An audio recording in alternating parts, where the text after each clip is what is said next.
All right, so we're diving deep today into how we experience media, like from old school TVs to, right now listening to this. Wild, right? It is Yeah. pretty wild. Yeah. And our guide for this trip is senior technical writer Curt Robbins. This guy's worked at FedEx, Microsoft, Northrop Grumman, Wells Fargo. Like, talk about a front row seat to how tech has changed everything. Oh, yeah. He's seen it all firsthand. It's cool because Robbins uses his own memories Oh. to show just how much things have changed. Yeah. He's not just talking about tech in this abstract way, like from a textbook. Yeah. He's talking about our memories, like our relationship with the stuff we love, whether it's music, movies, that one TV special you wait all year for. Oh, I get it. Yeah. Okay, so let's go back in time. It's the 1970s Halloween night. Oh, yeah. Little Curt Robbins is glued to the family's massive Zenith console TV. I'm talking the kind that practically needs its own zip code. Yeah. He's waiting for the Charlie Brown Halloween special. The anticipation is killing him. Oh, I can picture it. Now, fast forward to today. You're probably listening to this on your phone, maybe walking the dog or doing dishes. I mean, what a change, right? And it's not even just the device. Robbins calls it format migration, and it's something we've all lived through. Think about it. You used to carefully choose each vinyl record, each cassette. Now it's all playlists and algorithms. Like that shift, that's format migration. Oh, that's a good point. So has something been lost, though, in all this? Yeah. Is there a magic to those old formats? It's just gone. Yeah. Robbins thinks about this, and I feel like it's something we all feel, Like I still remember that new CD smell, that feeling of owning a physical copy of something. You just don't get that with a Spotify playlist. That's true. But here's where it gets interesting. Robbins says that even though the delivery has changed, the heart of those experiences, the Charlie Brown special, that Beatles album you love, that stuff's still powerful. Oh, okay. And not just that, but tech can actually enhance it. Hold on. Enhance it. How can listening to Hey Jude on my phone be better than vinyl? Well, think about remastering. Robbins talks about listening to the Beatles' White Album on Tidal, and he says it sounds better than any vinyl or CD he ever owned.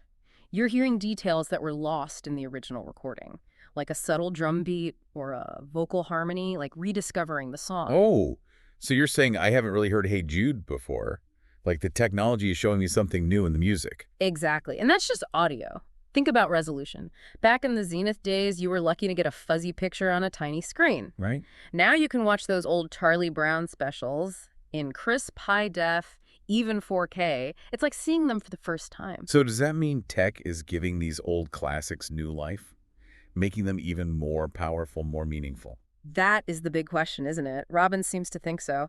He thinks this mix of nostalgia and cutting-edge tech actually deepens our connection to those cultural things. It's so cool. It's like we're not just passively consuming media anymore.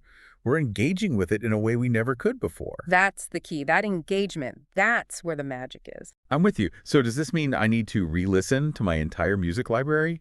Like, am I missing all these hidden layers? Well, maybe. But more importantly, it makes you think about how you experience the things you care about. Oh. What makes them special? And how can tech help you appreciate them even more? Oh, I like that.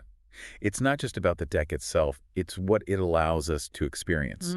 And for me, that's where Robbins' ideas get exciting. He's not just talking about gadgets. He's talking about how our relationship with those things changes. Right. The things that connect us, that shape our memories, that make us who we are.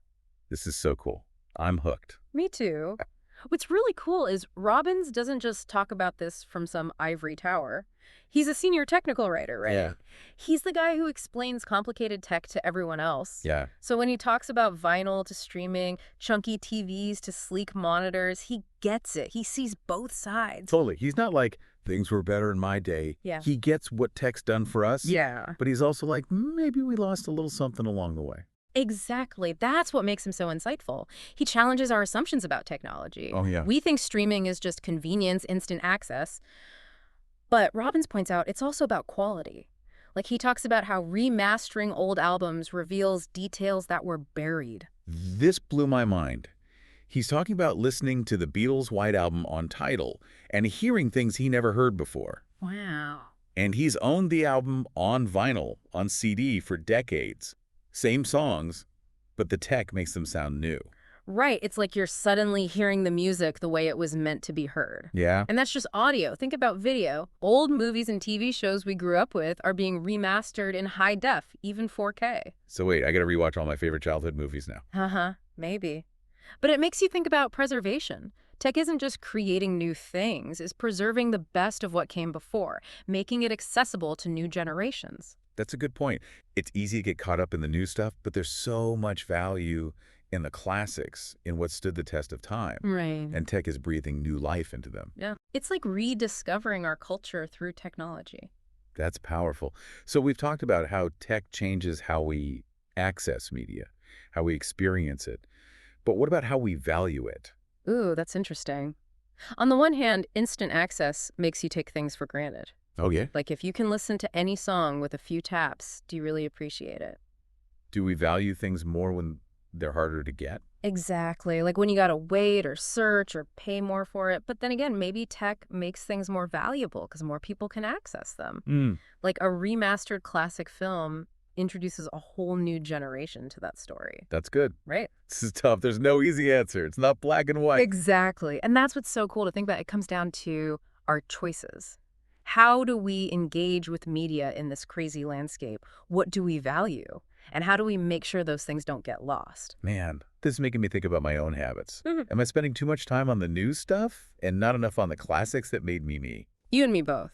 But it's not about judging or saying one way's better. It's about being mindful. Mindful. How we're consuming media, why we're consuming it, and making sure we don't lose sight of what matters. I love that. Being mindful of our media diet. Taking control. Yes. Okay, so Robbins has us thinking about value in technology, but where are we headed? What's the future? Ooh, now it gets really interesting. Because tech's changing so fast, it's hard to imagine what it'll be like in 5, 10, 20 years. I know, it's like predicting the future. Right. What new formats will there be? How will they change how we experience and value things? I'm a little scared to find out. Me too, haha. But Robbins gives some hints. He talks about how tech blurs lines between media. Okay, Like we're seeing more interactive stuff where the audience can change the story. that's true. And that's just the start. Virtual reality, augmented reality, AI. These could totally change media as we know it. It's exciting and a little scary. What happens to classic media in a world where everything's interactive and immersive? Will those old movies and shows still matter to people who are used to VR? Will we find new ways to keep those stories alive for future generations? These are big questions. I don't know the answers, but I think it's important to ask them. As much as tech changes how we experience media, it changes how we think about it, how we value it, how we preserve it. And that's a conversation we need to have. So as you go about your day, remember what Robbins said. Think about the media you consume, how and why you consume it. Because in a world with so much choice, it's more important than ever to be mindful and make sure we're focusing on what truly matters. That's a good point. I like that. We're not just passive consumers anymore. We're curators of our own experience. Exactly. So Robbins ends with this image that really stuck with me. He's at his desk listening to a remastered album, and it hits him. He's not limited by TV schedules or a scratchy record anymore. He has the power to choose when and how he experiences this stuff. No more waiting all year for that Charlie Brown special. It's like he's saying, hey, remember when we had to wait for things? Like we had to earn them. Now it's all on demand. And that's pretty amazing. We're not just sitting back and taking it in anymore. We're choosing our own experience.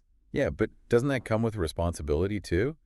In a world with so much content, it's easy to get caught up in the latest thing and forget those timeless classics. That's the challenge, isn't it? It's not just about access. It's about choosing carefully what we consume.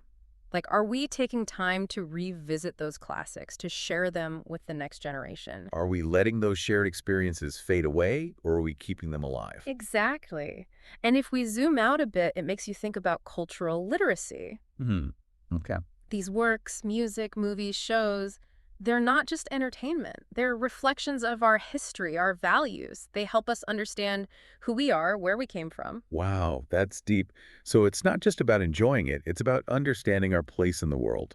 Exactly. And that's why we need to keep these conversations going. We need to be aware of the choices we make, appreciate these cultural touchstones, and make sure they keep enriching our lives. I'm so glad we had this conversation. Robbins' insights have given me a whole new perspective on how media impacts my life. Me too. And I hope it's got you thinking, too, about those things that have shaped you, those special things you hold dear. Yeah. Are you still engaging with them, sharing them? Because in a world with so many distractions, it's those connections that make life meaningful. Absolutely. Yeah. It's like we're not just passive consumers anymore. We're curators of our own cultural experiences. And that's a powerful thought to end on.